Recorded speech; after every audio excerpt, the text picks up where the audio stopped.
Bonjour à tous et à toutes, aujourd'hui je vous retrouve en vidéo pour vous présenter mon premier point lecture pour le mois de février. Dans ce point lecture je vous parlerai de Moi Cali Faucheuse de Sophie Calle, puis je vous parlerai de La 7ème vague de Daniel Glatauer. Ensuite je vous parlerai de Pour que tu sois mienne de Sarah Farizan. Après ça je vous parlerai de Calendar Girl février d'Audrey Carlan. Et enfin pour terminer je vous parlerai de la deuxième partie du roman La peur du sage de Patrick Rothfuss. Je vais donc démarrer tout de suite avec Moi Cali Faucheuse. C'est un roman qui a été publié chez Nouvelle Plume, donc la maison d'édition qui est affiliée avec France Loisirs. Donc pour l'instant il est disponible uniquement chez France Loisirs, mais il me semble dans 9 mois ou dans 6 mois, je ne sais plus. Il sera également disponible dans le commerce de manière générale. C'est un roman qui est classé Young Adult mais que je ne recommanderais pas à tout âge, puisqu'en fait c'est l'histoire de Cali, qui est une jeune femme qui passe clairement son temps à faire chier tout le monde, et c'est son passe-temps dans la vie. Et en fait Cali va mourir puisque par accident en fait elle va se prendre quelqu'un qui veut se suicider sur la tête, et du coup elle va mourir elle aussi. Bien évidemment elle n'a pas accès au paradis, mais vu qu'elle veut pas non plus aller en enfer, en fait on va lui proposer de devenir démon faucheur. Ce qui fait qu'en fait elle est sur Terre, elle a une apparence normale, même plutôt plus jolie que ce qu'elle était avant. Et, mais voilà, elle doit tuer les gens, en fait elle voit les gens briller au moment où elle doit les tuer. Et du coup voilà, elle doit trouver un moyen de les tuer. Du coup Cali va devenir démon faucheur. Et le truc c'est que voilà, c'est un démon, donc elle n'a pas que des pensées bienveillantes, et puis elle tue les gens et parfois elle les tue de manière un peu crade. C'est pour ça que je ne vous recommanderais pas de lire ce livre à tout âge. C'est réservé à un public adolescent, mais plutôt adolescent un peu plus âgé quoi. On va dire... ouais. En tout cas pour ma part c'est un roman que j'ai vraiment bien aimé. Le personnage de Cali peut paraître un petit peu agaçant au début. Pour ma part en fait je me suis assez vite fiée au truc, je l'ai trouvé plutôt drôle à suivre, je trouvais que ça changeait un peu de ce qu'on a l'habitude de suivre comme type de personnage. Donc ouais, pour ma part vraiment ça j'ai bien aimé, ça m'a pas du tout gênée. Les scènes avec des meurtres un peu crades, bon ok, mais enfin bref, globalement j'ai trouvé que c'était un roman qui était dynamique, j'ai bien aimé les personnages qui étaient développés. J'ai trouvé ça sympa. En fait il n'y a pas seulement que des démons, du coup elle va croiser également d'autres types de créatures, et tout ça donc dans le monde réel. Donc bref, vraiment pour ma part j'ai vraiment bien aimé, j'ai trouvé ça original, j'ai trouvé ça sympa, j'ai trouvé ça bien écrit, ça se lit bien, l'histoire est sympa. Il y aura une ou plusieurs suites, mais pour autant l'histoire propose une fin ici, à savoir qu'en fait il y a encore des pistes à travailler, mais l'affaire qu'il y avait en cours est quand même résolue. Donc du coup voilà, ça permet de ne pas être coupé en plein milieu de l'histoire. Et pour ma part je lirai avec grand plaisir la suite des aventures de Cali. J'ai mis la note de 16/20 sur Livre Addict à ce tome-ci. Ensuite j'ai donc lu La 7ème vague de Daniel Glatauer.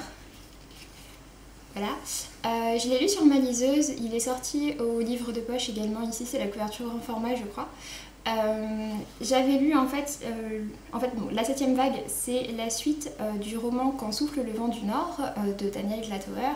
Je vous en avais parlé dans un des derniers points lecture de janvier, et j'avais vraiment beaucoup aimé Quand souffle le vent du Nord, d'où ma lecture de la suite assez rapprochée.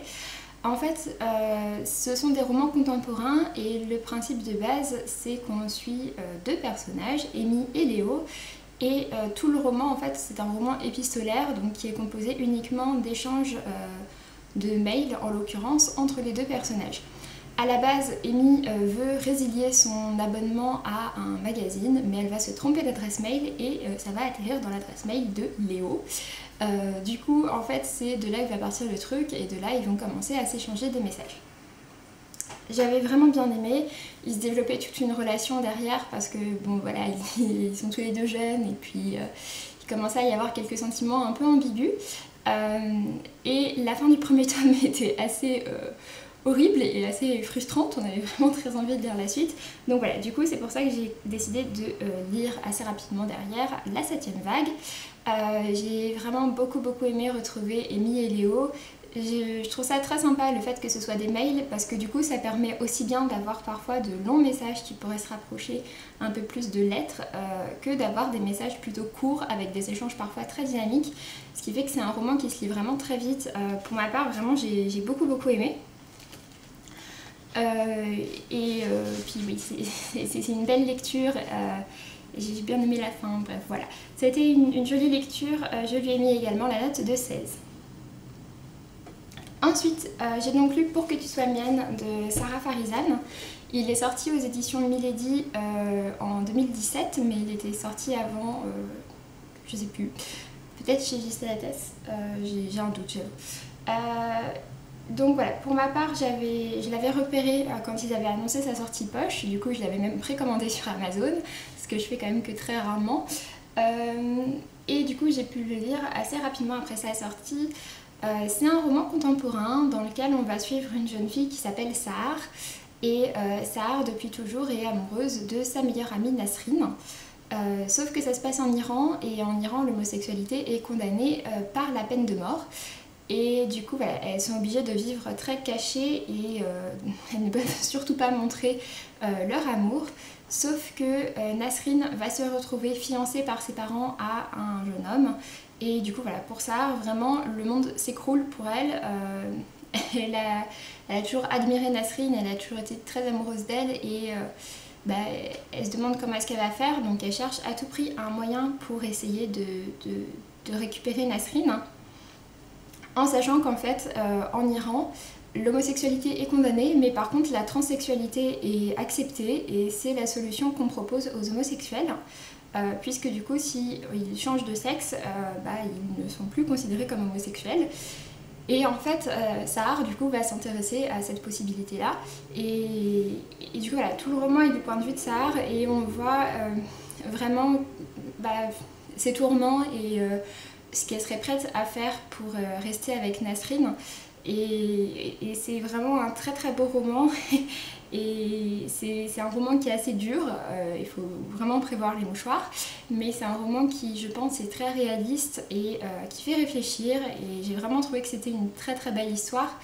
J'ai pas eu un coup de cœur pour ce roman, mais ça m'a fait un petit quelque chose quand même, donc vraiment je vous le recommande. En plus de ça, c'est un roman qui est assez court, il fait 280 pages, il se lit très vite, parce que c'est une histoire qui est vraiment très prenante, l'écriture est super belle. Voilà, pour moi c'est vraiment un roman très bon. Je lui ai mis la note de 19/20 sur Livre Addict. Ensuite, je voulais une petite lecture rapide et du coup j'ai décidé de lire Calendar Girl février d'Audrey Carlan. Je vous avais déjà présenté le mois de janvier, fin janvier.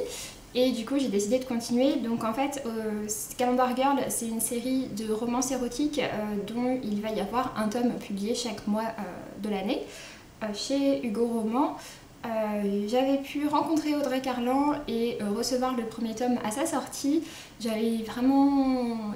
Enfin j'étais un petit peu étonnée à la base, enfin pas étonnée mais j'attendais de voir ce que ça allait donner.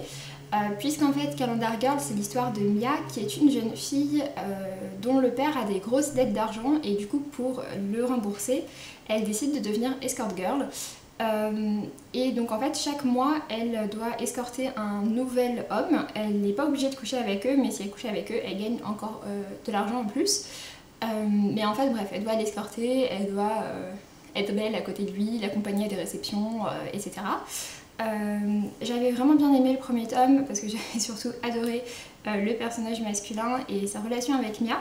Dans le second, du coup, elle part dans une autre ville, elle rencontre un autre homme qui s'appelle Alec et qui est un artiste français.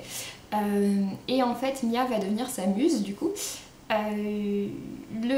J'ai moins accroché en fait au personnage d'Alec et j'ai moins accroché à la relation également de Mia avec Alec. Du coup, j'ai moins aimé ce tome-ci. Pour autant, comme à chaque fois, en fait, comme dans chaque tome, il y a une sorte de petite morale à la fin, de petites choses qui arrivent et qui fait grandir l'héroïne. En l'occurrence, c'est un message sur l'acceptation de soi et sur l'estime de soi que j'ai trouvé bien fait et bien amené. Et voilà, pour ça, j'ai trouvé que c'était quand même pas mal. Je lui ai mis la note de 14 sur 20 sur Livre Addict. Ça a coupé. Je disais donc pour le dernier roman, il s'agit de La peur du sage, la deuxième partie de Patrick Rothfuss. Il s'agit de la série qui s'appelle Chronique du tueur de rois.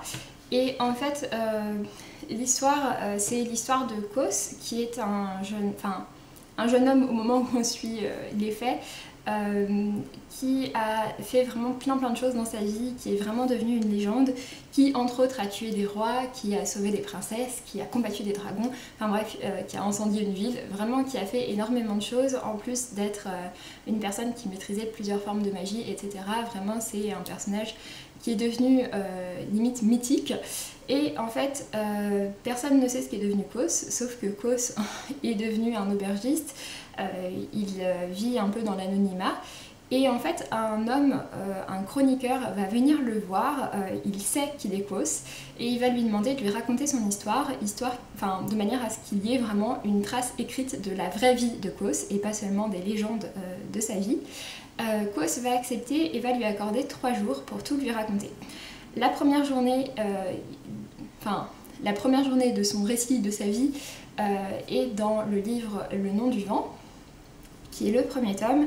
La deuxième journée est racontée dans les 2 tomes de La peur du sage, donc la première et la deuxième partie du tome La peur du sage. Et la troisième journée est toujours en cours d'écriture depuis maintenant quelques nombreuses années.